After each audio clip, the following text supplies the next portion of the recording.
And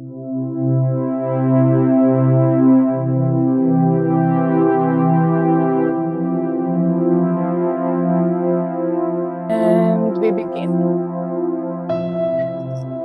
So for the sake of having wonderful international guests, we are going to introduce first everything in English, and then we will switch to the Croatian language in order to present the results. And later on, the focus of our event is on the European Investment Fund. So welcome everybody, and thanks for joining us to the Synergy and Joint event being organized between two desks, culture and media in Croatia. So you could already meet my dear colleague Anera, she's the head of office. And next to her, also being busy, but with another info day, is Morana. And myself, I'm responsible for the media office Croatia. Yes, so just let me say that Morana is not able to be with us since she is following another webinar. So I'm sorry, and I'm apologizing for her. Okay, thank you. Regarding the program of today's event, so in the first half, we are going to introduce the Croatian results from the previous period, 2014 to 2020, for both sub-programs, culture and media. But we're also going to focus on the first programming year of the new period 21-27. Later on, Jorge and Romana, Jorge Gonzalez Sanz is a mandate development officer, strategy and business development at the EIF, European Investment Fund, and Romana Stanciu-Kaite, transaction and relationship officer as well at EIF, are going to introduce what we can expect from the possibilities related to the EIF. But before we actually dive into today's program and session, I would like first to invite the CEO of the Croatian Audiovisual Center to join us with welcoming words. So Chris, the Zoom floor is yours. Well, thank you very much, Martina. I'll do this in English, I guess, since we're all on, and that shouldn't be a problem for me. I would indeed like to welcome everybody. I think the turnout is an indication of the level of interest in both the media program and more widely the Ministry of Culture is handling, but also in particular today, learning more about what the EIF is about and what we can expect in terms of cooperation and results from the EIF. So we're keen to hear from our colleagues, Jorge and Romana, to be able to connect what we're doing with what you're doing. The Croatian Audiovisual Center is the umbrella organization for the audiovisual sector. Media is part of the audiovisual center, and of course, culture has its own mission and mandate. So Anera will be representing the ministry. With those introductory words, I will simply pass the floor back over to Martina, unless there are any questions from any of you in particular, Jorge and Romana. So thank you very much, and looking forward to the next 2 hours. Thank you. Thank you, Chris, for joining us. So let us hear also Jorge. Just a quick hello so that we can dive in. Thank you. Sure. Yeah. Hi. Thanks for your time. Thanks for the invite to this virtual event. So yeah, we are EIF. We will explain later on what we do in the area of culture and creative sectors, how we support the sector across all Europe in terms of warranties and debt and in terms of equity. We've been working in the creative and cultural sector since 2016, and yeah, and we have a footprint, and we have a footprint in the sector. And what's more important, we are working for increasing that footprint going forward. The cultural and creative sectors are important for us, so we'll explain how we work I think it's from 11 o'clock onwards when the time comes for hours to present. I think that's all. That's a few words. Okay. Thank you, Jorge. And now I would like to invite my dear Anera to also say a couple of words. Thank you. Let me just say hello to everybody. Afterwards, when we're gonna look at the results that are behind us, we're gonna become even more aware of the potential that your Croatian creative and cultural sector has. So I think this opportunity to hear something a bit more enlarged in sense of potential financements, I think it's a really good opportunity for all of us. Thank you, Jorge, for being with us today. Thank you, Anera. Yes, so and also I thank our dear audience for joining us today. And we also have in the audience a kind of combination of representatives of the creative, culture and audiovisual sector. And I would also like to greet the Deputy Director, Maja Vukic, of the Croatian Audiovisual Center, who is also joining us today. So let me start first with the video.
Let us start. So I'm going to summarize, actually now I'm going to switch into Croatian, sad ću se prebaciti na hrvatski, ali s obzirom da je Jorge s nama, prezentacija je dakle isto na engleskom jeziku i radi lakšeg praćenja i radi lakše terminologije. Dakle, iz ovog videa zaista se moglo zaključiti da je ta brojka 7 bila ključna. I u tom prethodnom, dakle, programskom razdoblju sudjelovalo, dakle, 39 zemalja, 11.520 projekata je podržano s ukupnim iznosom od 736 milijuna eura. Što se tiče, dakle, Hrvatske, video je zapravo pratio digitalnu brošuru i, znači, brojka 7 je ključna jer se radi od 7 godina, 7 milijuna eura i 7 smjerova koji su zapravo uvedeni s prošlom godinom i pod kojim se zapravo vode i hrvatski rezultati. Znači, malo detaljnije, radi se o sudjelovanju 70 organizacija, 366 projekata je dobilo, dakle, ukupnu potporu putem 11 od ukupnih 14 poziva. Ako to gledamo na razini godina, sad vidimo tu različite, dakle, iznose, možemo reći da nekako za filmaše uvijek su one najizazovnije godine najbolje. Dakle, za vrijeme covida, pandemije, odgode snimanja, nemogućnosti rada kinodvorana, zapravo 2020. godina je bila najbolja i to je zapravo rekordan hrvatski iznos do sada s ukupnim povučenim, dakle, iznosom od 2,4 milijuna eura. Ako govorimo, odnosno gledamo pozive, dosta blizu su zapravo pozivi koji se odnose na distribuciju i jednako tako na filmove, znači pojedinačne i skupne projekte. Najmanji zapravo iznos se nalazi pod razvojem publike i filmskim obrazovanjem, isključivo iz razloga što je taj poziv pokrenut 2014. Onda se neko vrijeme ukinuo, pa se onda nekako prebacio kroz poziv za distribuciju i tek 2019-2020 postoje kao samostalni poziv i dalje se nastavlja u novom programskom razdoblju. U slučaju da me nešto ne čujete ili nešto nije jasno, slobodno me prekinite zvučnim zapisom, odnosno javite se. Znači, prvi smjer, stories created with heart, odnosno priče stvarane sa srcem, posvećene su filmovima, odnosno razvoju pojedinačnih i skupnih projekata. Ukupno je, dakle, podržano 49 hrvatskih filmova i TV serija i jedan kratki animirani film u sklopu poziva za razvoj skupnih projekata. Što se tiče proizvodnje, ovdje svakako ističemo, dakle, ona dijela za televizije. Svi već sigurno ste upoznati s područjem bez signala, to je bila najuspješnija, dakle, hrvatska TV serija koja ne samo da je podržana za razvoj TV serije, nego i za proizvodnju putem ovog poziva TV programming, ali jednako tako ulozi partnera, svakako želim istaknuti omnibus granica, odnosno borderline, odnosno sudjelovanje Tihe Gudac kao redateljice na dokumentarnom serijalu Kupa. Let's play, odnosno igramo se, posvećeni videoigrama. Videoigre su kao poziv usvojene 2014. Međutim, game developerima, odnosno razvijačima videoigara, trebalo je neko vrijeme da se ohrabre i kad je krenulo s prvom videoigrom 2019. Odmah 2020. bili smo uspješni s dodatne 3 videoigre i time rezultiralo da smo imali ukupno 4 podržanih video igara. Susrećemo se s našom publikom, odnosno Meeting with our audience je posvećeno, dakle, festivalima, mrežama festivalima, Europi Cinemas. I tu nekako u smislu filmskih festivala zaista vodimo i ponovno se zapravo u novom programskom razdoblju vraćamo na uspjehe filmskih festivala, mreže festivala, ali jednako tako je i uspjeha naših kina putem mreže Europe Cinemas. To je, dakle, jedina mreža koja podržava, dakle, kina i koja se direktno financira od programa MEDIA. Learning and sharing our know-how, posvećeno je, dakle, dijeljenju znanja i to bismo onda nekako povezali s programima usavršavanja. Dakle, postoji jedini hrvatski trening, odnosno program usavršavanja Zagreb Docs Pro i u nekom trenutku se pojavio i žanrovski trening, IGF. Zatim, na kraju smo isto sudjelovali u ulozi partnera putem razvoja publike i filmskog obrazovanja i to je jedan ukupan iznos od 415.000 eura. Helping EU films to travel, odnosno pomažemo filmovima da putuju, je vezano, dakle, uz distribuciju, automatsku, selektivnu i online promidžbu, odnosno promociju, i upravo pod ovom online promotion se kriju i projekti koji se odnose na filmsko obrazovanje. Local going European, znači lokalno postaje europsko, to su zapravo sve one naše filmske, odnosno lokalne priče koje su, kako bih rekla, podržane na razini Europske komisije. Ovo je poseban poziv, pilot projekt Europske komisije koji je upravo za vrijeme pandemije bio posvećen kinima, kao nekakvim kreativnim centrima za lokalne zajednice i tu smo zaista rasturali jer od ukupno odobrenih, dakle 5 projekata, u 4 čak sudjeluju 5 hrvatskih organizacija. Bringing EU success stories together, odnosno donosimo dakle europske priče zajedno, znači podržavamo i promoviramo europske priče, to je zapravo rad ureda i u ovom prošlom programskom razdoblju, dakle, Ured Medija Hrvatske obilježio, dakle, u organizaciji, odnosno suorganizaciji s ukupno 218 događanja. Malo sam ovoga zaboravila, jedan ključan trenutak, a to je da smo pratili sudjelovanje, dakle, žena, također u prošlom programskom razdoblju, što nam je zapravo dobro došlo u nastavku 21. i 27. kada je fokus upravo na takozvanoj rodnoj ravnopravnosti, inkluziji i raznolikosti. 50% od ukupnih prijava zapravo čine žene na vodećim pozicijama, od toga 13 sudjeluje, dakle 13 producentica, odnosno 10 redateljica u 23 hrvatska filma. Kada govorimo o novom programskom razdoblju, znači u njega smo zakoračili dosta izazovno zato što osim što su kasnili pozivi, kasnili su i rezultati i vjerujte nam, to će mi kasnije Anera potvrditi, nije jednostavno zaista doći u novom programskom razdoblju do rezultata i mi smo se ipak nekako dogovorile da prikupimo za oba sektora i da zapravo nekako objedinimo ove sve naše uspješnice. Znači, čak i u ovom prvoj godini koja je bila zaista izazovna, uspjelo se povući 1,389.980 eura. Od 11 objavljenih poziva bili smo uspješni na njih 7, plus dakle 2 poziva koje direktno objavljuje Europa Cinemas.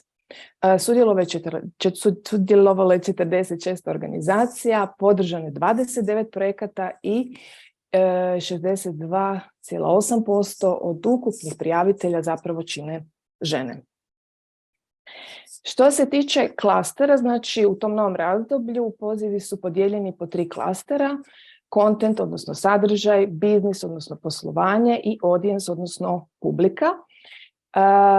Kao što možete vidjeti, publika je ta koja vodi s ukupnim iznosom od 726.830 eura, zatim slijedi sadržaj 413.759 eura i dolazi poslovanje 58.096 eura.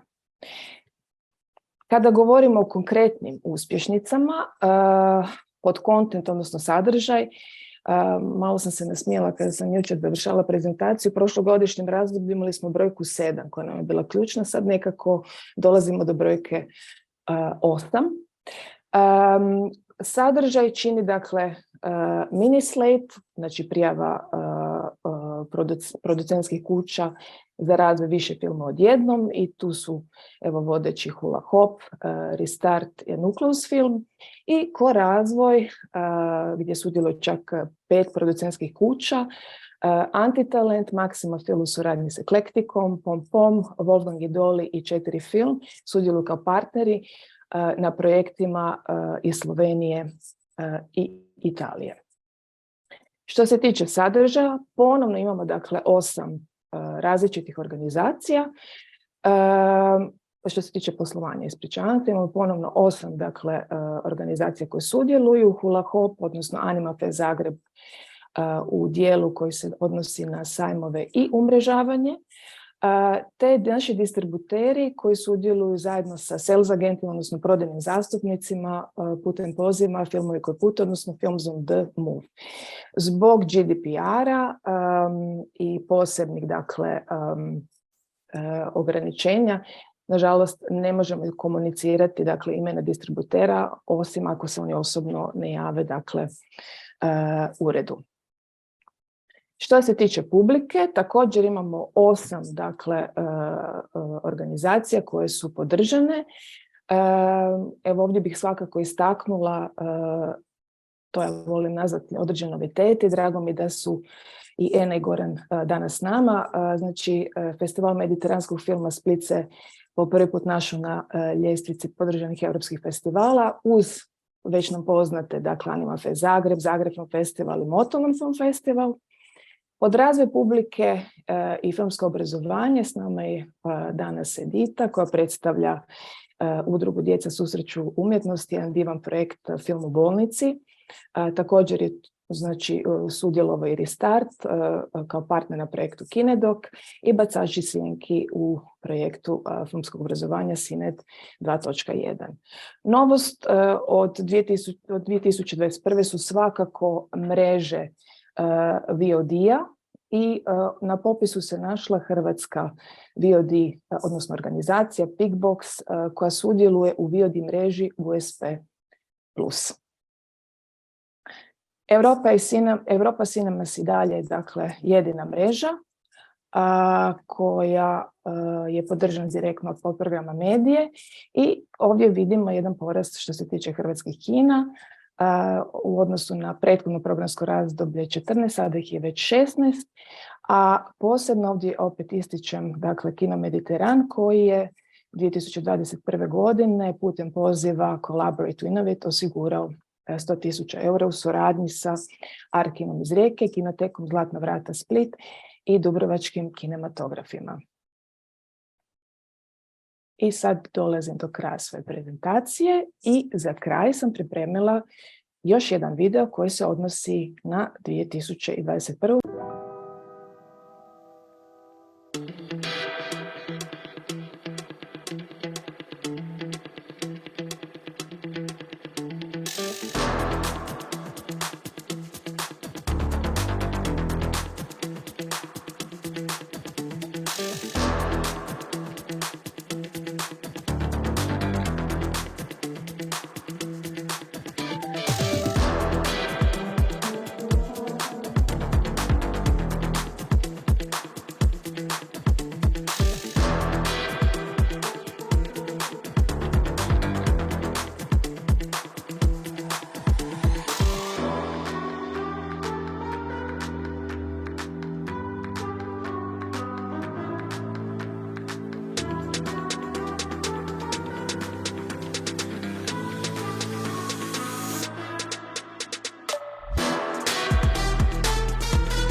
Nadam se da ste shvatili ove sve brojke i s obzirom da sljedeće godine obilježavamo i 15 godina postojanja Hrvatskog audiovizualnog centra, jednako tako i ulaska u mediju 2008. godine.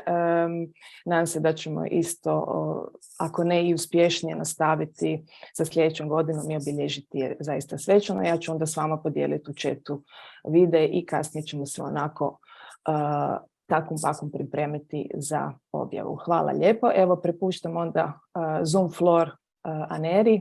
Izvoli.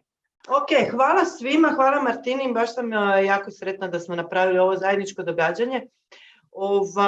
Doduše, među sudionicima vidim da su zapravo iskusne organizacije, iskusni već partneri koji znaju kako funkcionira program Kreativna Europa, ali ipak budući da smo primijetili da postoji par pojedinaca koji su nam tek nedavno detektirani, odlučile smo da ću ja samo potrošiti 2 rečenice, odnosno 2 minute vašeg života da nas sve skupa malo smjestim u smislu funkcioniranja same Kreativne Europe. Jer naime ovo je baš jedan od prvih događanja koji na ovaj način zajednički radimo. Mi jesmo do sada funkcionirale po nekim pojedinim eventima zajedno, ali ovo nam je baš prvo pravo javno predstavljanje, pa čisto da se svi skupa smjestimo što bolje u neki okvir. Znači, program Kreativna Europa je jasno definiran od strane Europske komisije. Ona je osmislila pilot akcije kroz monitoring i različite dijaloge sa kulturnim kreativnim sektorom. Smislila je kako će funkcionirati program. Sami program ne provodi Europska komisija, naravno, zato što je riječ o operativnom funkcioniranju.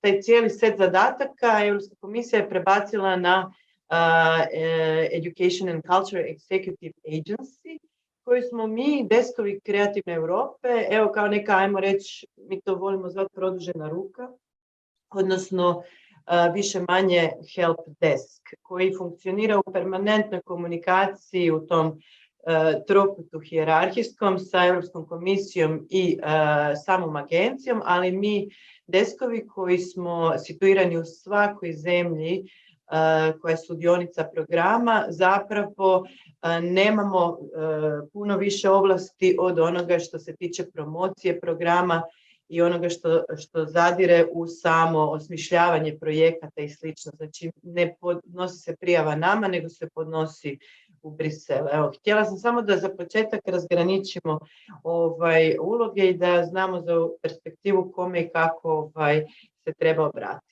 Znači, u prošlom programskom razdoblju odlučile smo se, Martina, da ćemo napraviti jedan mali osvrt na prošlo programsko razdoblje i na početak ovog programskog razdoblja. Uvijek je ovo što je rekla Martina, 7 godina simbolike. Znači, u prošlom 7-godišnjem razdoblju proračun je bio u pituljici ovako podijeljen. Možete vidjeti da je medija podprogram uistinu oduzimao najveći postotak, kasnije ćemo isto tako vidjeti da i dalje drži taj primat. Podprogram kultura nosi malo manji iznos cijelog budžeta koji je u ovom prošlom programskom razdoblju bio znatno manji nego sada, on je bio 1,46 milijardi eura. A treći podprogram, to je ovaj međusektorski podprogram, odnosi se, samo kratko za vas koji ste možda prvi put sa nama, međusektorski podprogram odnosi se na natječaje i inicijative poput Europske prijestolnice kulture, poput Europe Nostre, poput natječaja za sektor medija, novinarstva, media literacija, borbe protiv fake newsa i slično. Znači, to je treći podprogram koji nosi najmanji dio budžeta, ali itekako nam je značajan i važan. U našoj u Republici Hrvatskoj na nacionalnoj razini, znači za ove podprograme smo podijeljenih ingerencija. Martina Petrović, koja je djeluje pri HAVC-u i zapravo predstavlja program, odnosno desk koji vas može informirati detaljno o natječajima i prilikama kroz podprogram medija, a pri Ministarstvu kulture i medija je desk za kulturu i međusektorski podprogram koji pokrivamo Ja i moja kolegica Morana Bigač-Leš, koja evo kažem trenutno nije mogla biti danas s nama jer vodi jedan drugi webinar u susjednoj sobi.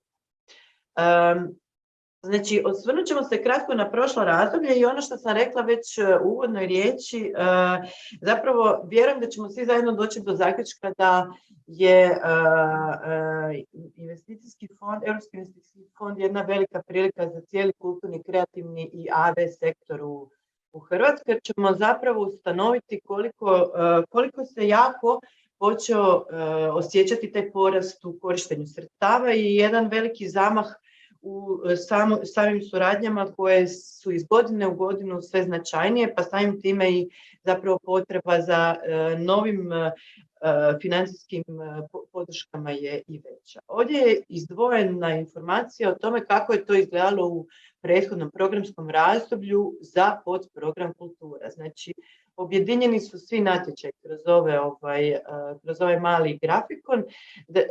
Ono što možda vam sad u ovom trenutku ne znači puno su ove brojke u eurima, u milionima, ali ono što definitivno možemo svi zajednički zaključiti je taj porast, odnosno krivulja koja ima jedan eksponencijalni rast. Takvu istu sličicu možemo zapravo ustanoviti kada promatramo hrvatske korisnike u kontekstu jedne šire europske priče. Znači, malo prije sam naglasila kako Desk Kreativne Europe djeluje u svakoj zemlji koja sudjeluje u programu Kreativna Europa. Znači, nije riječ o samo zemljama Europske unije, nego puno šire, pa je zato i na ovom popisu popisan i značajniji broj zemalja koje izlaze izvan okvira same Europske unije. Naime, kogod od susjednih i šireg područja zemalja potpiše sa Europskom unijom memorandum o sporazumijevanju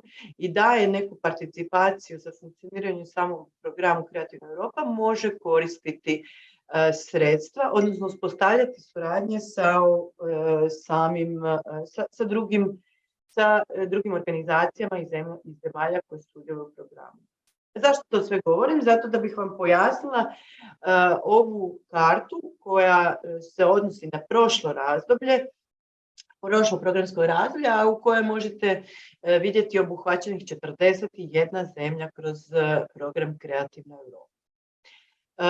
Kroz podprogram kultura hrvatskih institucija bio značajan broj, čak 96. Mi smo, to je jedan pozamašan porast u odnosu na ono prethodno programsko razdoblje. Malo kasnije ćemo u grafikonu vidjeti kako je i taj krivuljar rast. Ono što sam ovdje izdvojila, što vjerujem da će vam biti isto interesantno, pogotovo kada ćete kasnije možda se vraćati na ovu prezentaciju, čisto da se smjestite malo u same okvire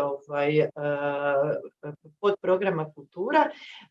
Vjerujem da će vam biti interesantno pogledati ovu preraspodjelu po djelatnostima u programu Kreativna Europa, pri čemu je nekako više od polovice programa usmjereno na izvedbene umjetnosti s čak 52,4% organizacija, dok se samo 2,5% projekata odnosi na dizajn i primijenjenu umjetnost. Evo, ono što, obzirom na i sudionike danas ovog našeg događanja, mislim da treba istaknuti, je da su se kroz program Kreativna Europa, knjiga i nakladništvo ipak imali jedan poseban natječaj koji se ticao upravo razvoja tog sektora. Taj trend se nastavio i u novom programskom razdoblju, pa je uz zapravo nakladništvo i knjigu glazba dobila jedan poseban fokus arhitektura. Isto tako, znači, cijeli program, odnosno podprogram kultura u okviru Kreativne Europe je dobio malo značajniju sektorsku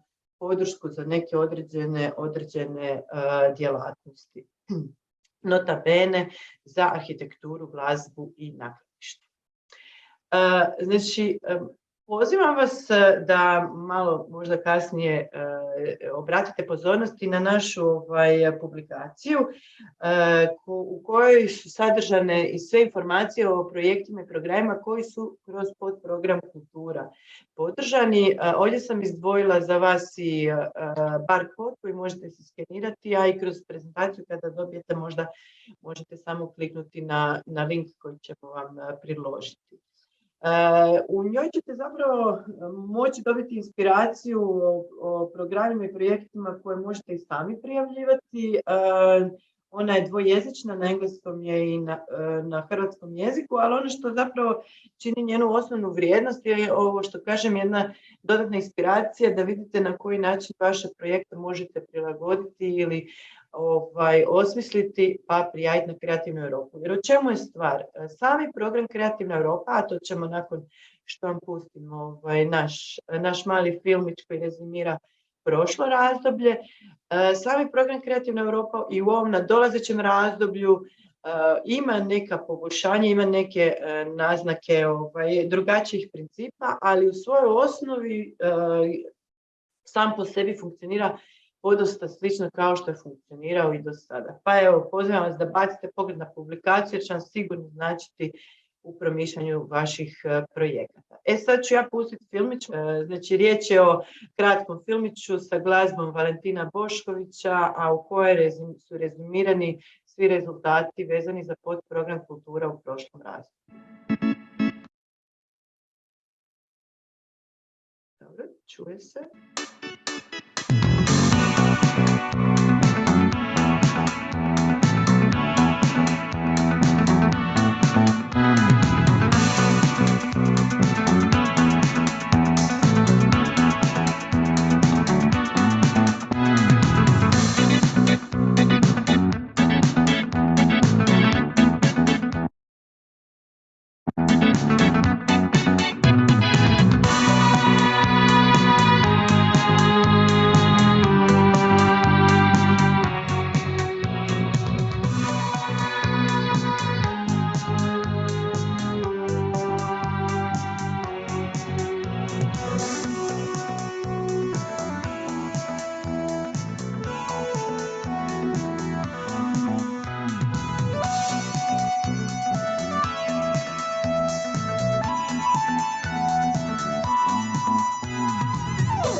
Evo, to je bio samo mali kratki rezime naših rezultata. Ja ću se samo još osvrnuti na početak ovog novog programa i na zadnju godinu.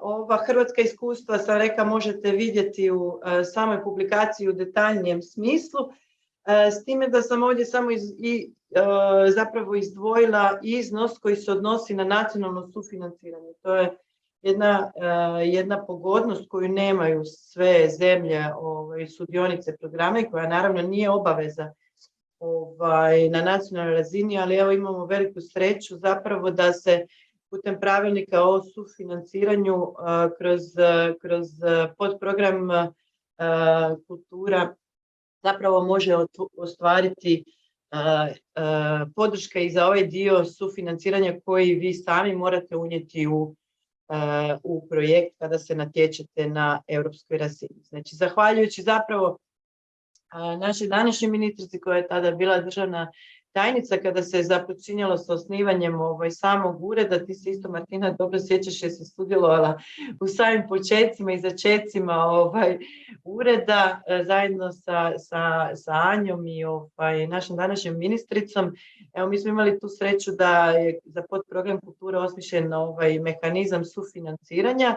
Izdvojila sam vam samo ovu mali grafikon čisto kao ilustraciju zašto je došlo do povećanja u tom sufinanciranju, jer na taj način možemo isto lijepo vidjeti i svjedočiti tome da je došlo i do povećanja broja korisnika samog podprograma Kultura, jer u principu samo sufinanciranje na nacionalnoj razini uvijek je refleksija onoga što se odvija na europskoj razini.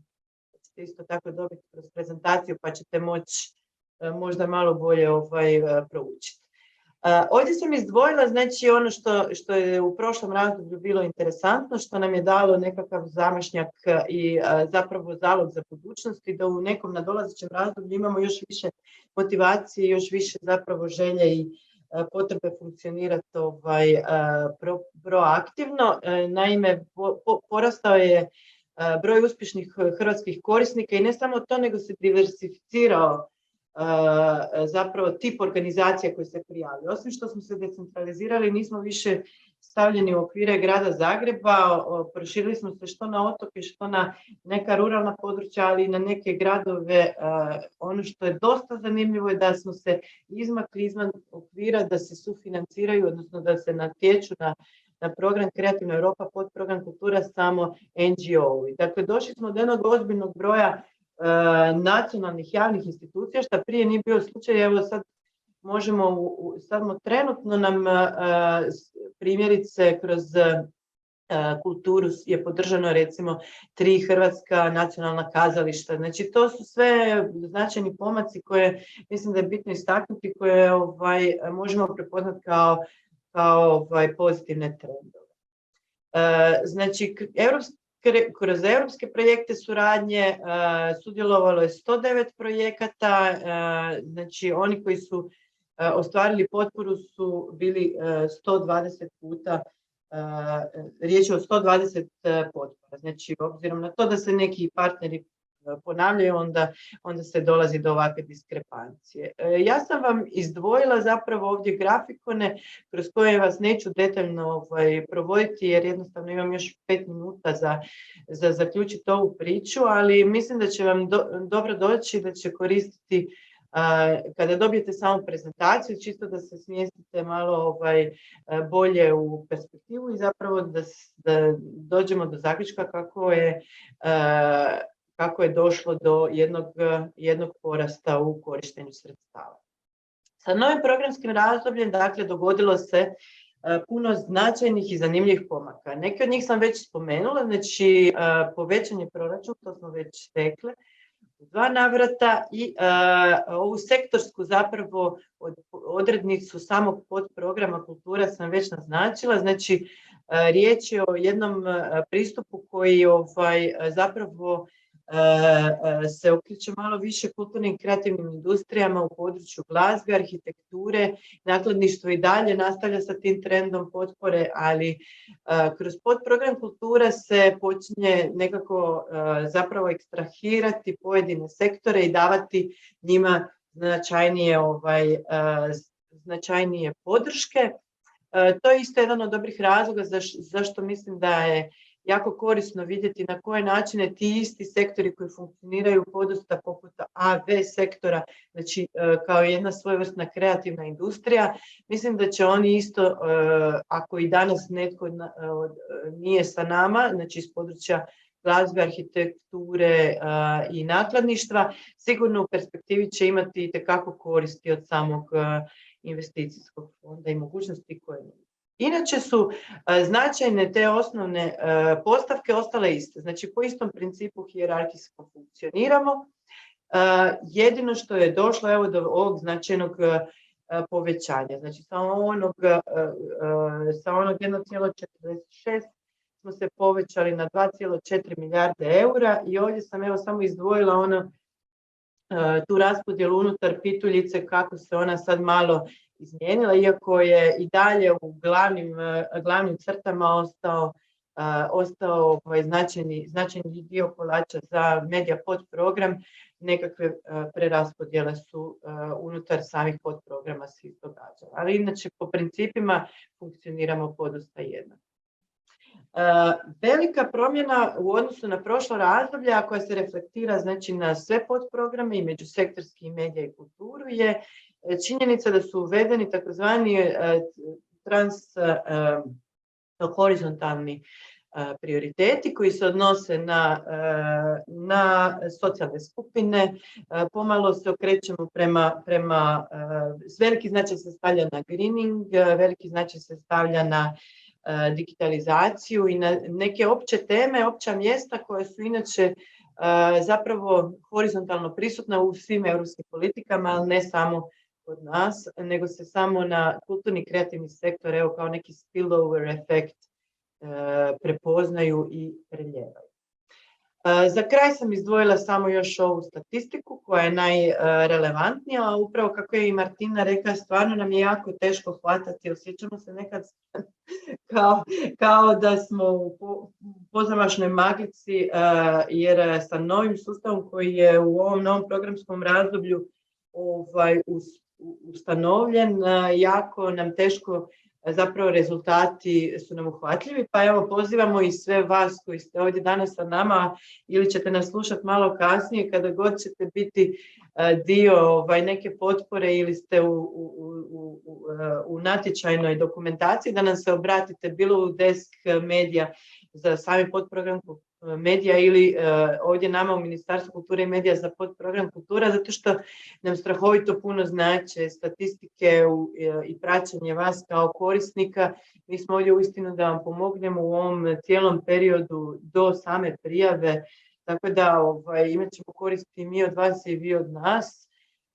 Naime, kao što Martina rekla, znači ne izlaze nam rezultati više svi odjednom pa da možemo jako precizno i relevantno doći do nekih konkretnih podataka, nego tek nakon zapravo odrađenih svih potpisivanja ugovora i svega, zapravo mi možemo doći do podataka koje ručno vadimo sa Funders and Tenders Opportunity portala.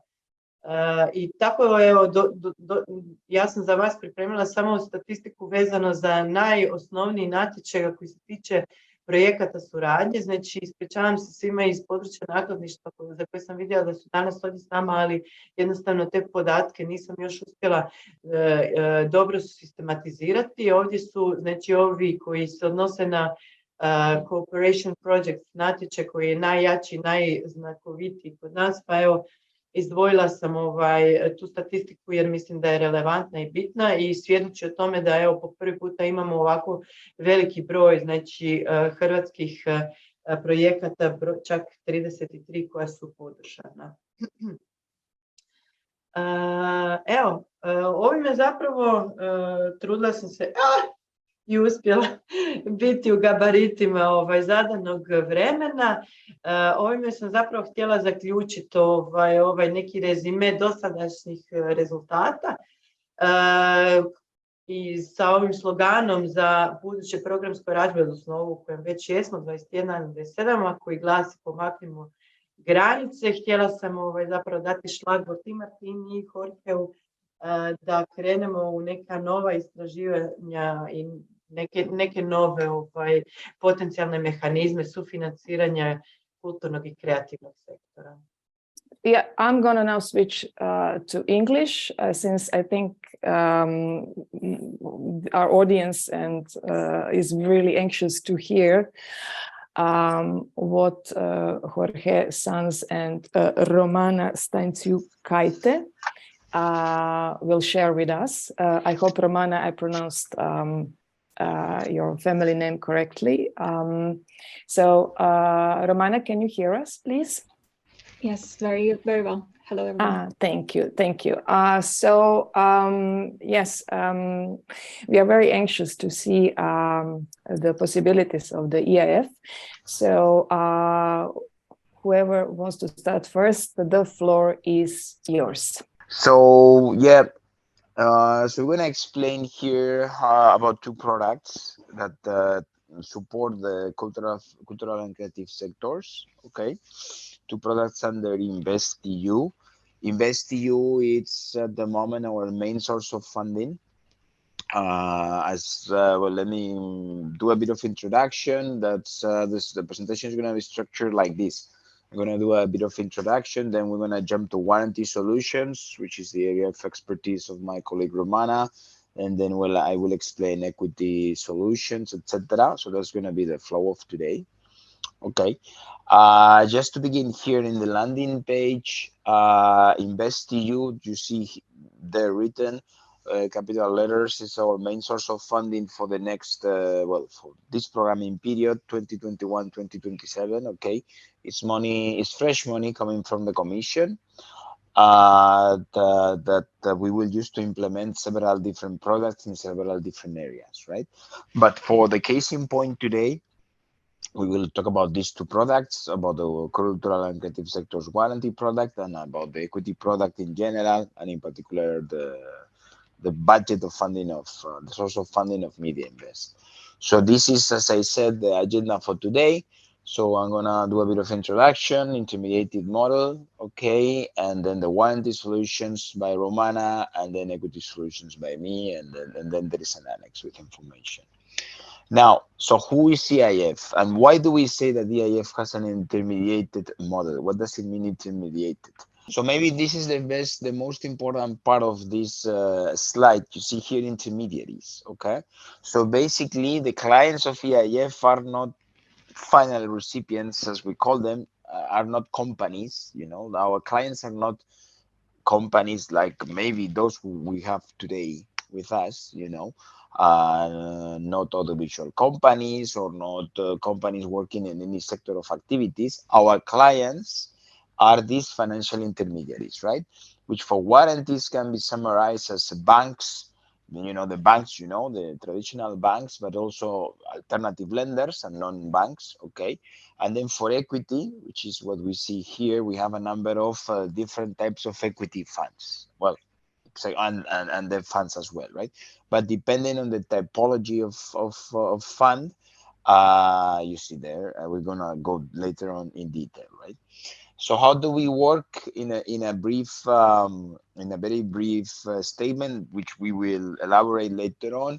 We either provide warranties or counter warranties, but basically warranties to financial intermediaries, meaning that we provide them with a warranty for then financial intermediaries to originate loans, to provide loans, debt to companies like yours. Okay, so as you see, it's a two-step process, right? One step, we give the financial intermediary the warranty, and then the warranty gives the loan to companies like those we have today with us. Okay, and then on the equity side of things, we work differently, because in equity we provide with equity, with cash to funds. You know, we inject a certain percentage of equity into equity funds that do invest into small companies, SMEs or small mid caps like the ones we have today. So this is the most important part you need to retain from this slide. You know, we work in warranties, we work in equity, and we work via intermediaries, you know, that help the sectors in point, you know, in today the CCS. Okay. Now I hand over to Romana, who will give a deep explanation on how warranty solutions work. Yes. Thank you, Jorge. Hello, everyone. So as already introduced, I'm Romana Stančukaitė, and I'm a transaction and relationship officer at the European Investment Fund. And as Jorge mentioned, we work with the financial intermediaries. So when we talk about guarantees, it's also the main contact parts or main contacts that I have is with the financial intermediaries. And we offer them the guarantee solutions. If Jorge, could you swap to the next slide, I'll provide a bit of an overview how the guarantees work. So essentially what we observe in the market is sometimes that there's a lack in financing, and it usually occurs to the fact that the banks or alternative lenders have a lower risk appetite and are subject to strict capital adequacy requirements. So they're reluctant to lend money to the riskier borrowers, and culture and creative sector is often perceived to be riskier. The cash flows are unknown, the business don't have collateral, so therefore there's less funding that's coming from the private sources to the, let's say, SMEs or small mid-caps, public enterprises that are active in this area. So we as EIF come here into play, offering portfolio guarantees and sharing the risk. And the guarantees help to alleviate the risks of the financial intermediaries, the banks and non-banks, because the EIF guarantees the losses. If the intermediary finances a project and it defaults, then EIF would come into play and sort of pay out the guarantee coverage for the experienced losses. It also has a second effect, especially when working with the banks, because EF is a multilateral development bank, where we provide the guarantee, then the banks can recognize a capital relief. As we are AAA rated, then this sort of exposure covered by the guarantee can be weighted at 0%. So if Jorge could be go to the next slide, we'll see that the sort of cooperation and risk sharing between the EAF, the banks, and the final recipients has multitude of benefits. So the financial institutions, be it banks, be it private alternative lenders, would reduce their cost of risk and the capital requirements that they see. And in turn, that would allow them to increase the financing to the sector, as well as go riskier, offer new products with new features, experiment, and sort of wander into new areas of financing. While for the final recipients, that are the SMEs or the small companies working in the culture and creative sector, it would end up in increased financing, as well as the financing would be provided usually at the better terms. First, so they would get financing as an option because the banks would be willing now to lend them. They would also lend to younger companies or the riskier companies, the ones that do not have collateral, usually at a lower price. The financing could be at lower maturity, at extended maturities, and any other perks and benefits that the financial intermediaries would be willing to offer in exchange for the guarantee. If you would move to the second slide, we'll see that there are two types of the guarantees. There are capped and uncapped guarantees. They essentially work very similarly, and depending on the type of the financial institution we're working with, they opt for different choices. So normally banks prefer the high capital relief and would go for the uncapped guarantee, whilst the alternative lenders often would go for the capped guarantee because there's a small pricing difference, but also there's a difference in the, let's say, risk sharing degree or relief of the losses. So if we see the two boxes on the slide, and we imagine them to be entire loan portfolio, so you take it line by line by line and go up. So these are the loans that are included in the portfolio by the financial institution. We ask the financial institution to retain a certain amount of risk, but then what EF is doing is covering the remaining part, 50 to 80%. The 50 to 80% can be often defined also by the financial intermediary itself, depending on how risky they perceive this institution to be. And then in case of the cap guarantee, there is a cap introduced, which is usually estimated at the level of the expected loss. So when we work with the financial intermediaries, we assess the portfolio they're going to compose, we estimate expected loss, and that's where the cap rate is set to be comfortable and allow the financial institutions to go beyond their normal risk capacity or risk appetite and lend more to the riskier segments or to the culture and creative sector.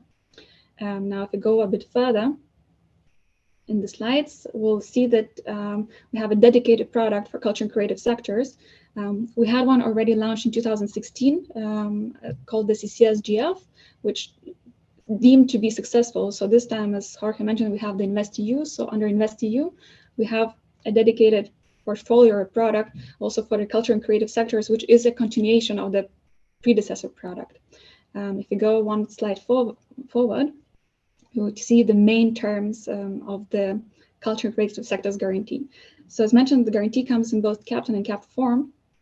If there is a uncapped guarantee, there is no cap. If it's capped, the cap would be up to 25%, but usually it's assessed based on the level of the expected loss we would see in the portfolio to be originated. The guarantee fee also differs. It's 20 basis points on the guaranteed exposure for the cap portfolio guarantee and 75 basis points on the guaranteed exposure for the uncapped guarantees. In case the financial institutions would want to go riskier and offer subordinate debt, then in case of the uncapped guarantee, it would be 120 basis points per the guaranteed exposure. And the guarantee rates are up to 70% as a standard case for businesses or let's say all types of SMEs that they would be financed. And in case these SMEs are established and operating in a transitional just cohesion regions, that go up to 80%. The standard final recipients that we would see under these programs are SMEs, small mid-caps, and small public enterprises. So essentially it encompasses a wide range of entities that would be active in the cultural sector. And doesn't matter how small or big they are. And the normal transaction size, or the maximum we would see as a loan amount or financing amount would be up to 7.5 million euros when we're working with, let's say, private banks or private institutions. We can cooperate also with the governmental institutions, regional funds, regional entities. So in such cases, then the financing per final final recipient, or the SME, would be for one loan would be 2.5 million, up to a cumulative exposure of 7.5 million again. The only essentially requirement for the financing type we have is that we ask it to be a debt financing and to have a minimum maturity of 12 months. However, we have no limit. The loans can go as long as 15, 20 years if the financial institutions are comfortable offering those. We would go to the second slide. We'll see what we mean by culture and creative sectors. So the guarantee is rather broad, and we have easy implementable eligibility criteria for the financial intermediaries to identify who we see as the culture and creative sector. So essentially, under the program, as eligible final recipient, or the SMEs or businesses that could be financed, we would see it should be the small SMEs, small mid-caps, and small public enterprises, which operate under one of the CCS NACE codes. Or if they are not operating under NACE codes, and they intend to develop a project that would fall under one of these NACE codes, then would be considered as eligible. Or there's a third one that's even broader. We say that if the sort of entity, the final recipient, in the last 36 months has been operated in one of these CCS sectors, have received some, let's say, financing in that field, were awarded a prize, benefited from copyrights, trademarks, benefited from tax credit, those would be also eligible. Later on in the annexes, Jorge will show you that we have links on our website. Essentially, there is a list of the NACE codes that are eligible. But if we deduct them to the main areas, you would see that on the right side of the slide that the culture and creative sectors for us is rather broad. It goes from architecture to archives, libraries, movie production, festivals, music, publishing, radio, and visual arts. So it's really a very broad sector that we usually work and support with the guarantee. Take into account the NACE codes and the activities or the projects that the SMEs are developing. If you go to the last slide, on the InvestEU guarantee, I will not repeat all of the details here. It's mostly summarizing, just a couple maybe pointers to what's also relevant is that the guarantee, when we sign them, the portfolio, the sort of the little box that the financial institutions would have to compile of loan or debt financing, it can be also other types of debt financing, would have to be compiled in a 2 to 3 year period, and that the guarantee coverage would be the 2 to 3 years plus 12 years after this period ends. So normally, the financing that financial institutions would offer and that such a guarantee would range up to 14, 15 years, but usually the financing can be also shorter, provided it meets the 12 months minimum maturity. And one more requirement is that under culture and creative sectors, we ask the financial institutions to limit the collateral requirements to the ones used by the businesses themselves, if possible, even to not ask for any collateral, and in addition to offer any other benefits like pricing reduction, maybe if it's leasing, decrease in down payments, offer also subordinate debt, finance also excluded sectors that you will never finance, offer longer maturities. So this would be the main summary of the InvestEU product. And if I think we go further in the slides, we can take a deeper look on the application. One more slide forward. So the application and the discussion process is a two-way stream. It's a constant interaction between EAF and the financial intermediaries. On the intermediary side, we ask them to provide us with application. Once we receive the application, we ask for further details to understand what's the business, what they're aiming for, and what they are intending to do with the guarantee. Also, how the features will change of the financing they provide to the relevant sector. Also, on our side, we guide the financial intermediaries on whom and how to finance. We do the risk assessment, especially to assess the riskiness of the portfolio. If the financial institutions or intermediaries wants to do something new, then we go to our colleague Jorge, who is in constant contact with the European Commission to discuss whether there would be new possibilities or how we could fit certain vision of the financial intermediaries into the program. Then on our side, as a front officer, we structure the transactions and we submit them for the board approval. If we go to one more slide, we'll see the entire timeline, how it looks for the financial intermediaries after application. So the standard process would take up to 6 months. It can be a bit shorter, a bit longer, provided how quick the financial intermediaries are providing the data and responding to the questions, or how complicated it is. If it's something new we haven't done before, it might also take a bit of time for us to understand what's the business they're going for.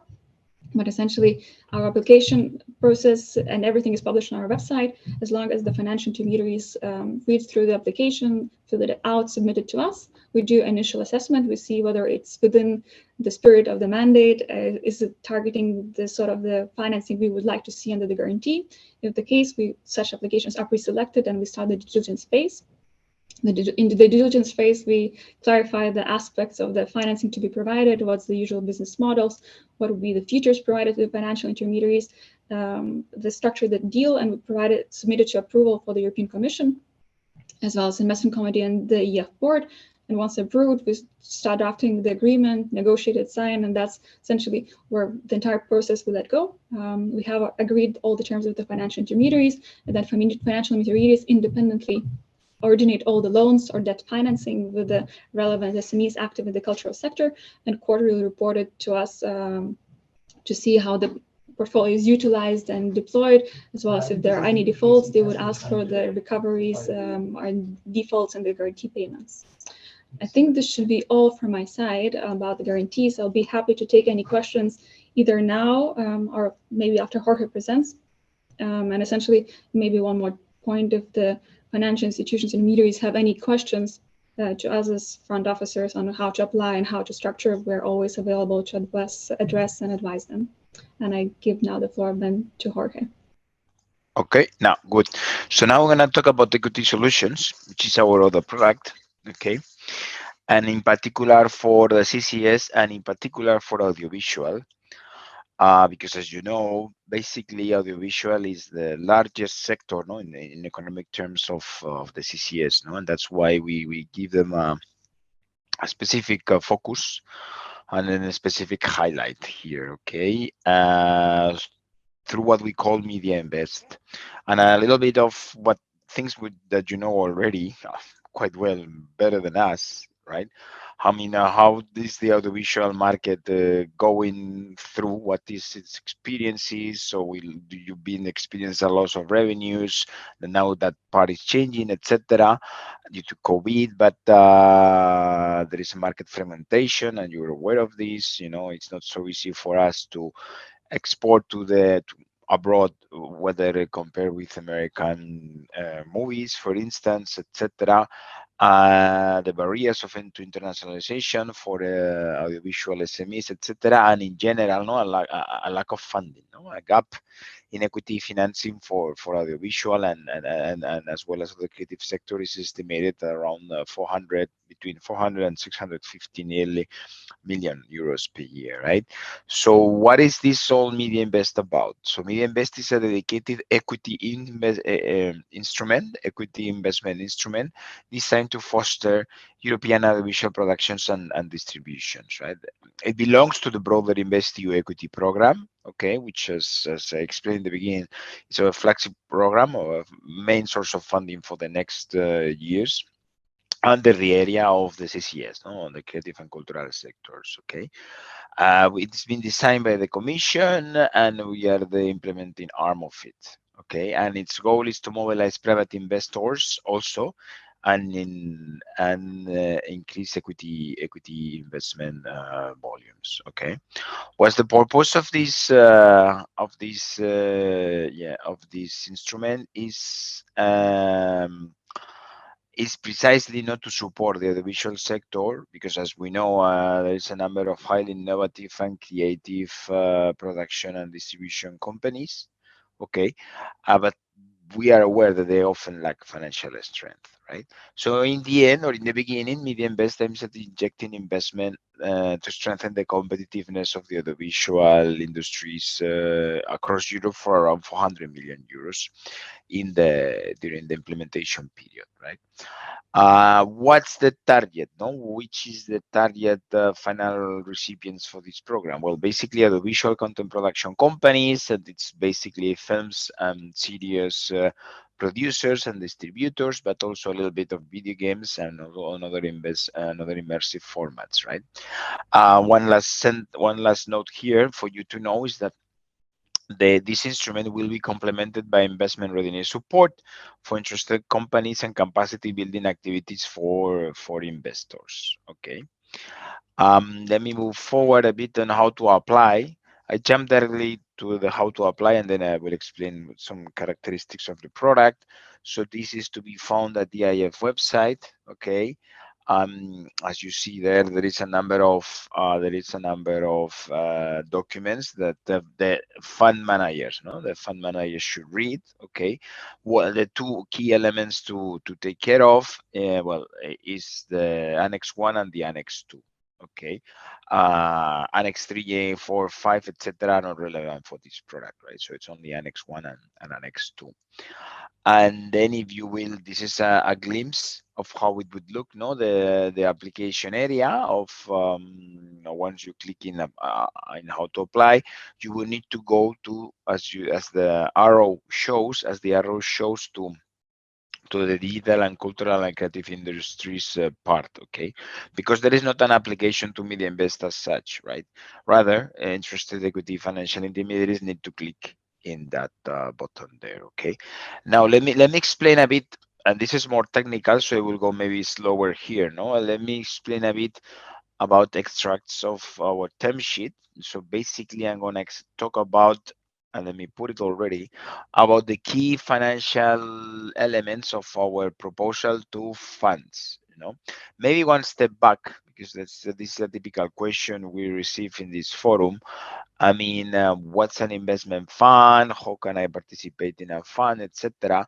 Well, investment funds are, in the end or in the beginning, vehicles which vary in their, let's say, legal incorporation or legal form according to different EU jurisdictions, right? Every country has this, has its own, there is like a basic element, but there are the differences between the different EU countries, okay?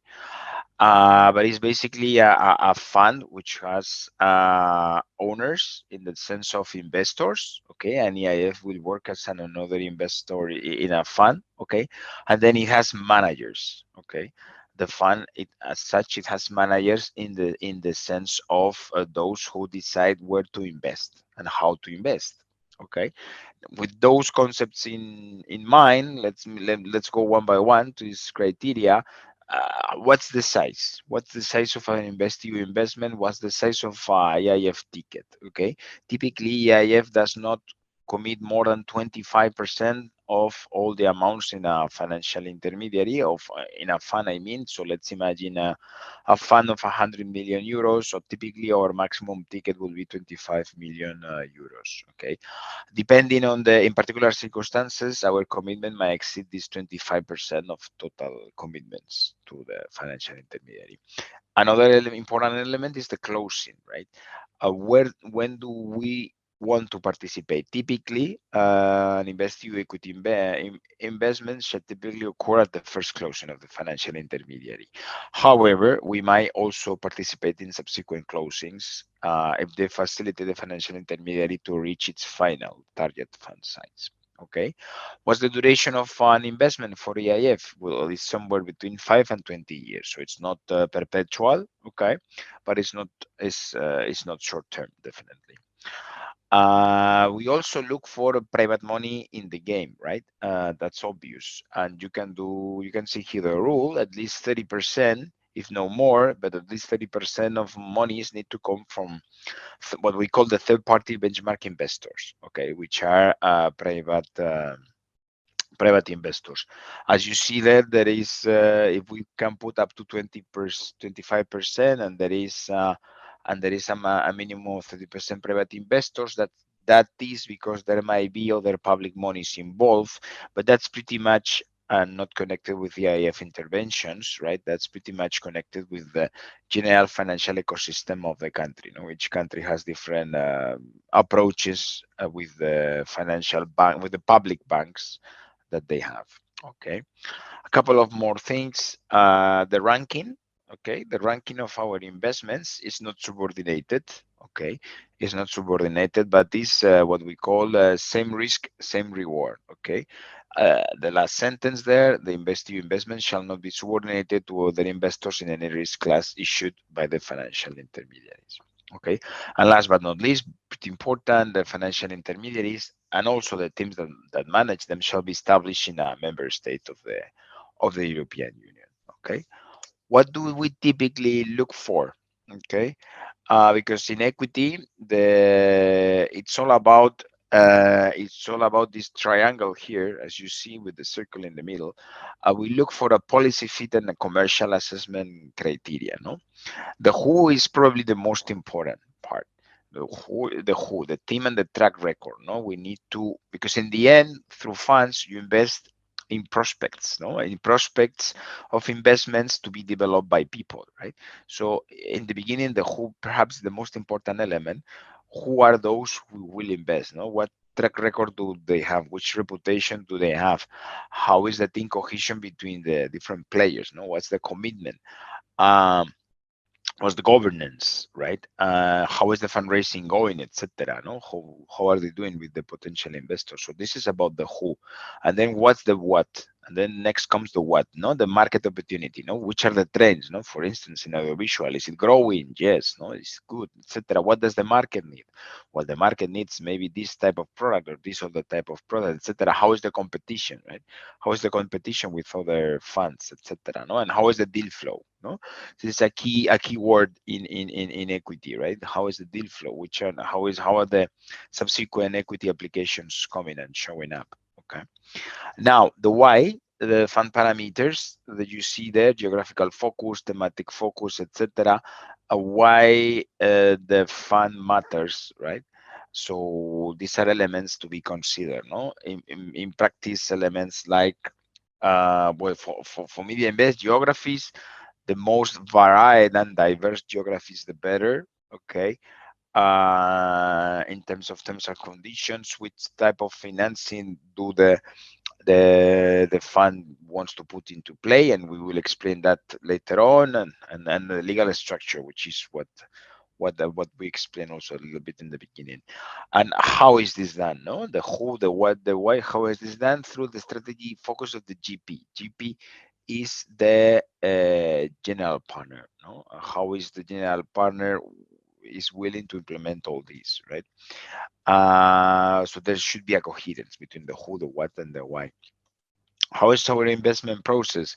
I think Romana explained a bit for warranties, not so different for equity, but for you to know this 1, 2, 3, 4 steps. Sourcing, which is what I actively been doing, it's just creating a deal flow. It's creating a deal flow of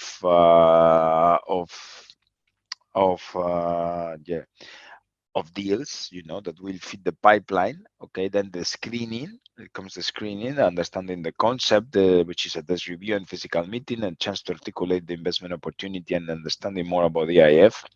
And then the due diligence, which is the stress testing and verification, where EIF conducts a physical due diligence visit to assess all aspects of the proposal and meet the investment team in person, because equity is a world about the who is behind the things, right?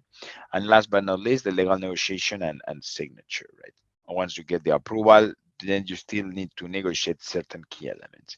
Anyhow, the most important element is the due diligence, right? So I wanted to stress here maybe the key elements that are, let's say, assessed in the due diligence, which, as I spoke about, is about the team, it's about the market, it's about the deal flow, it's about the investment strategy, how they plan to do it, the investor base, who's behind, expected returns, how much they expect to make, the proposed financial terms, right, to investors, and also the fund size, which has an impact depending on the industry.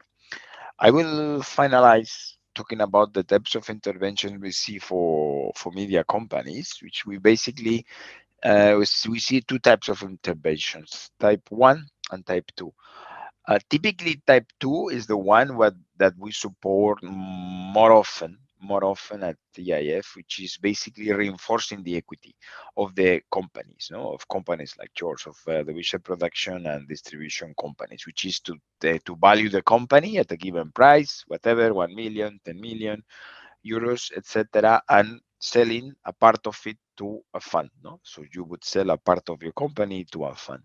However, in our experience of market research these months, we see the type 1 as more prominent, which is a more welcome, let's say, by the industry, which is supporting the audiovisual industry at the project level. And at the project level, we mean here at the level of development of movies, series, etc. Okay, and I will go now into detail.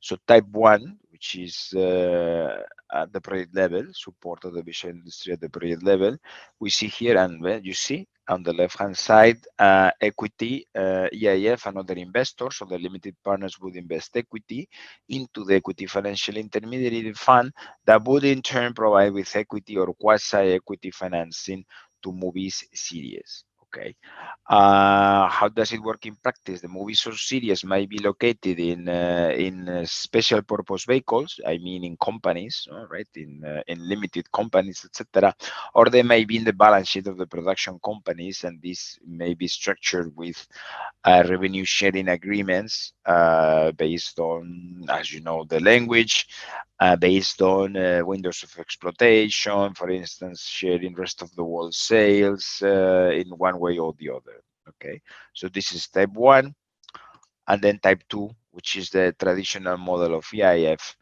EIF invests equity into the financial intermediary, and the equity financial intermediary invests equity into the production and distribution companies. Okay, so I think this is what we wanted to explain.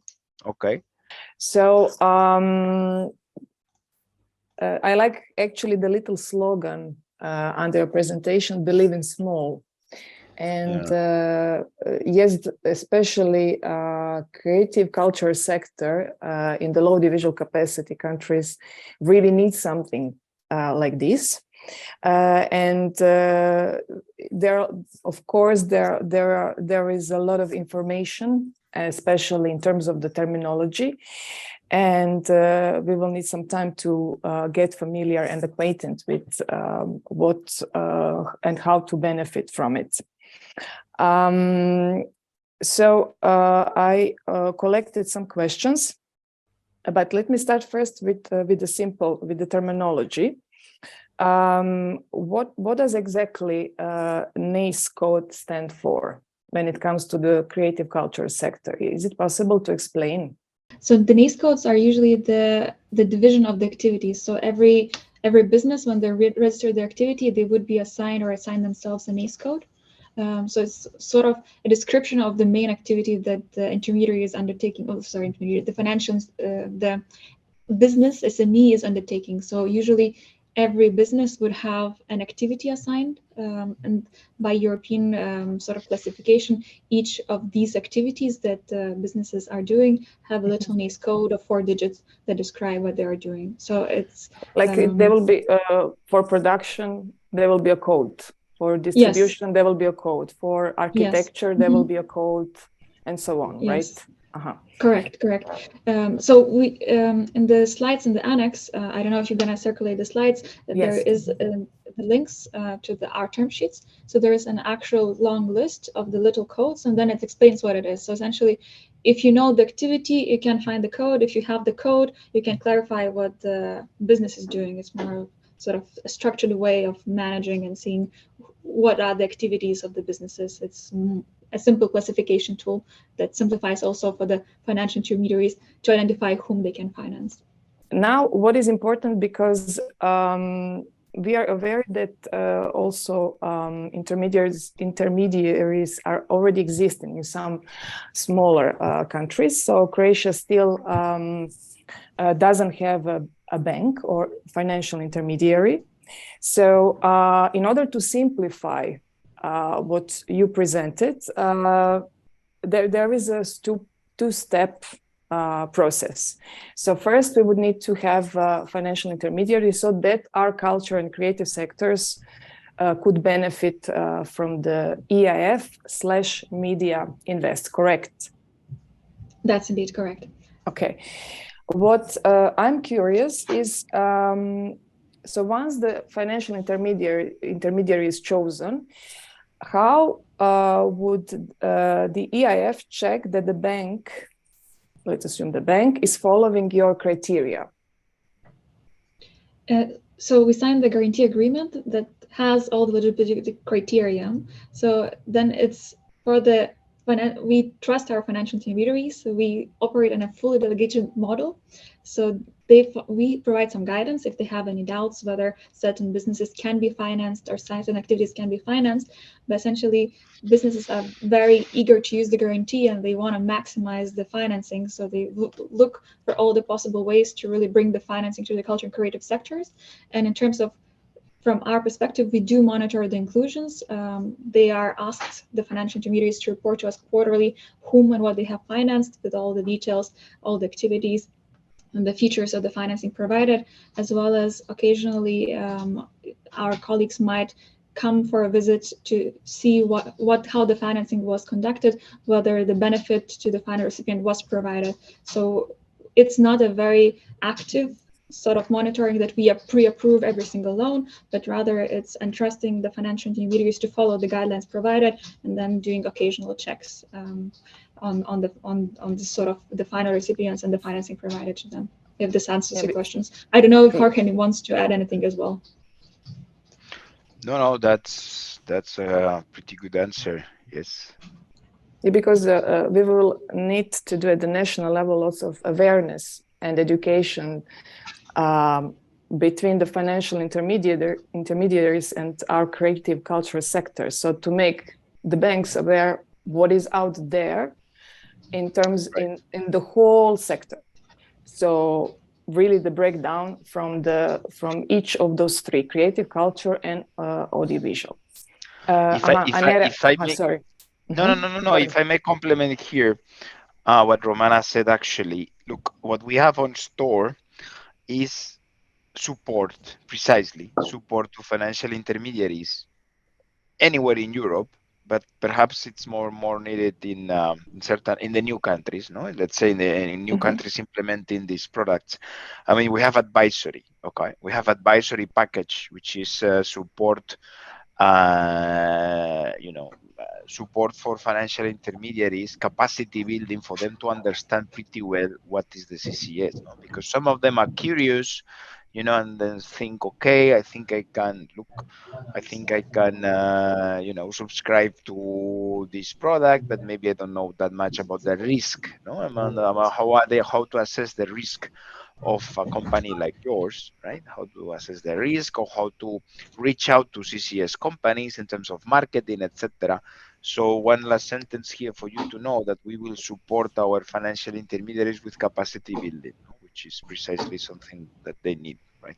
I mean, we as desks are following it for a while, but there are still some participants with us that maybe could use a clarification on how the program Creative Europe is interlinked with the whole scheme and mechanism, just to tell a few words on does it mean anything if you had some good experiences in the program or not, and what kind of guarantee does it take? So to understand the question, you ask about the cooperation between the creative desks and EAF, or? No, in general, what does it mean if some participants are already experienced in the Creative Europe program? Does it bring any kind of guarantee and in terms of criteria? Jorge will take it. I will take it for the equity part. I know what to answer, but on the warranty part, I don't think we have any particular, let's say, eligibility criteria directly connected with Creative Europe. I mean, we have eligibility criteria based, for instance, on, well, other elements, no, on the NACE codes, etc., on support given by countries, you know, in terms of prices, etc. So unless you want to complement on the warranty side about inclusion criteria, which I don't think we have anything one-to-one. No, indeed, it's not written one-to-one in the way, but if we can consider that someone has benefited in culture and creative sectors from any kind of awards or financing, I think that could fit within the eligibility criteria. But also as a standard, and usually which is most common, is that the SMEs or businesses active in the culture and creative sectors will already have the NACE codes. So for the financial intermediaries, institutions, also the easiest way to identify and finance them, looking at particularly the NACE code activities. So I don't think there is like one-to-one match to the Creative Europe program and the guarantee. I'm sure we could find some overlaps, but I haven't come to a sort of direct link of it, or at least we haven't discussed one, so I would not be able to detail it any further at this point. Right. And then on the equity side of the business, you need to be aware that, let's say, Media Invest, no, as an equity program is obtaining its monies from Creative Europe, right? So it's Creative Europe that puts a bit of money into the program, and then we match it with EIF money and with other contributions of the commission, etc. And then these monies will arrive to the sector via financial intermediaries, right? So that's the connection between Creative Europe and this equity program. No? So if any SME organization in the creative culture sector receives a national support or the European support, so for example, at the Ministry of Culture and Media or the Croatian Audiovisual Center or Creative Europe Media, they're eligible in a way to approach the banks and to ask for this guarantee warrant. Yeah, correct.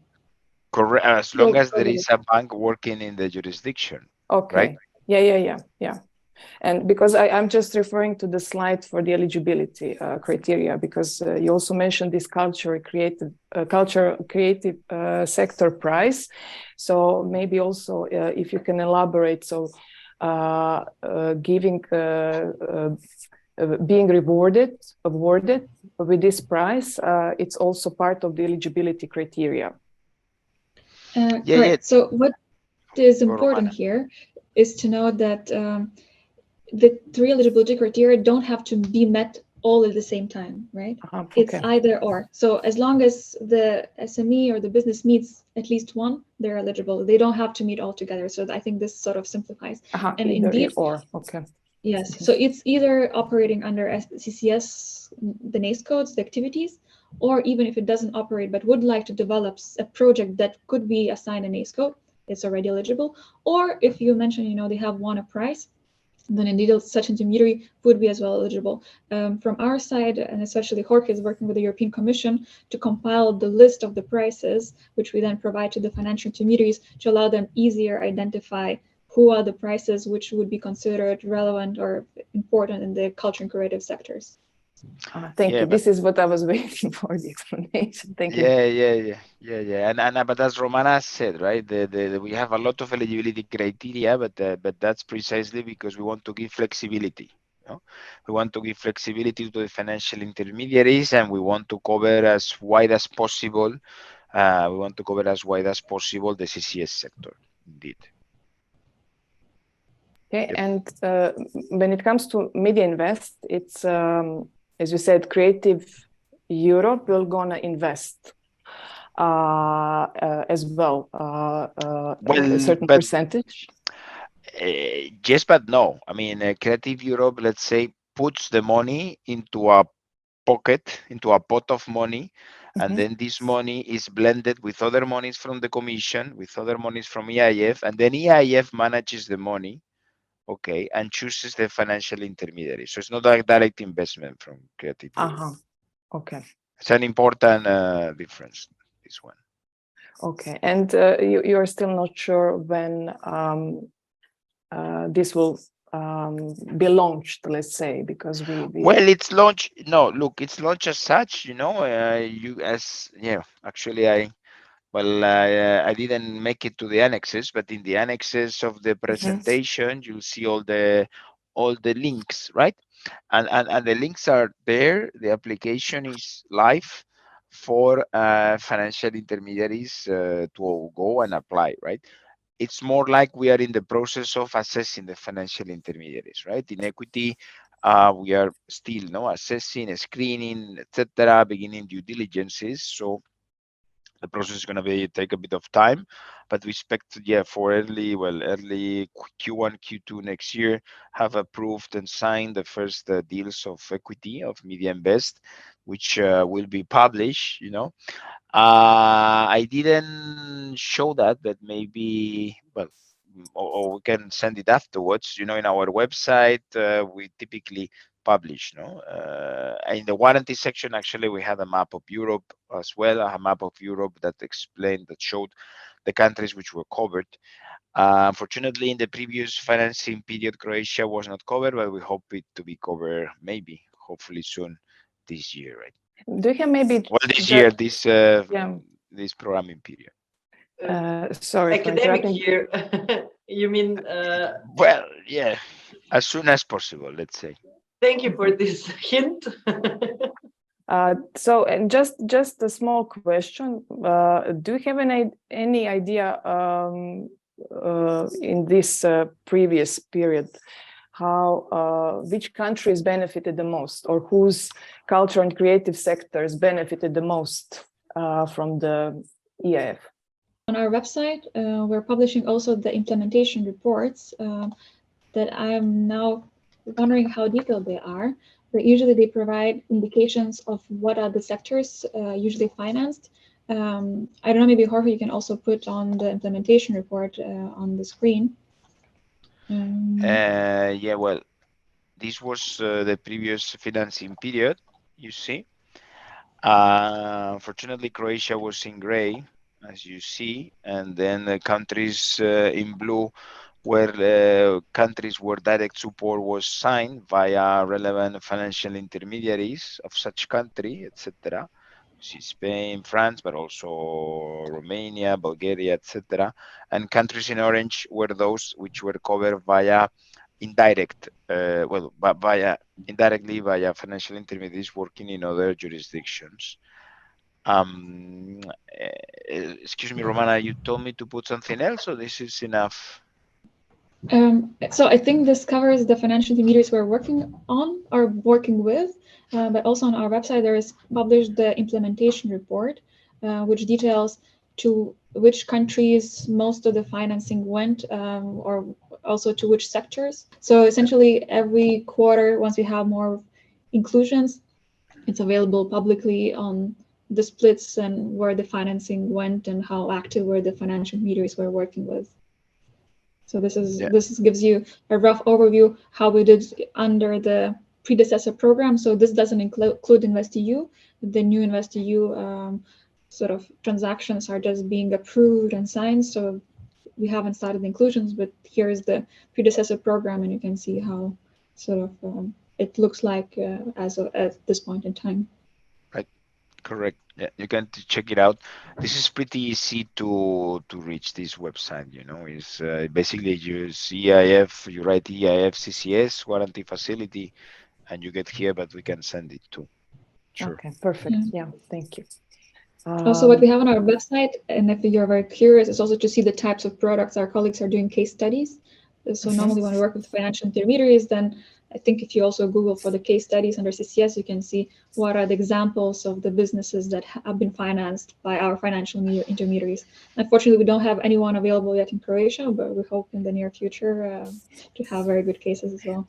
I think this was good for the start, so that everybody is aware that we are on our way, and hopefully we will also have soon our financial intermediary, and that we also would like to thank you for your time and that you managed to join us and explain the guidelines as well. So yes, I think, Anera, would you like to add also something? No, hopefully I'm counting on this actual information that in this year, academic year, we're going to have our intermediary, because I think that our culture and creative sector really is very keen and prepared to use it in its ampleur. Yeah. Well, I think we are like really on time and on spot as we planned. So we are approaching to the end of today's session. I would like to thank everybody in the audience. Now you know who we are, so come to us and approach us so that we can also make easier things for all of us in terms of the results, applications, and similar. And yes, I think we can also close it. I don't have any music towards the end. Let's just close it with the... Yes, and have a lovely day ahead. And thank you again, Jorge and Romana, Chris and Maya from the Croatian Audiovisual Center, all our dear representatives of the creative, culture, and the visual sector. And let's push our boundaries. So good luck, everyone. Thank you. Good luck, and we meet soon, maybe. Yes. Bye. Bye-bye. Thank you. Bye-bye.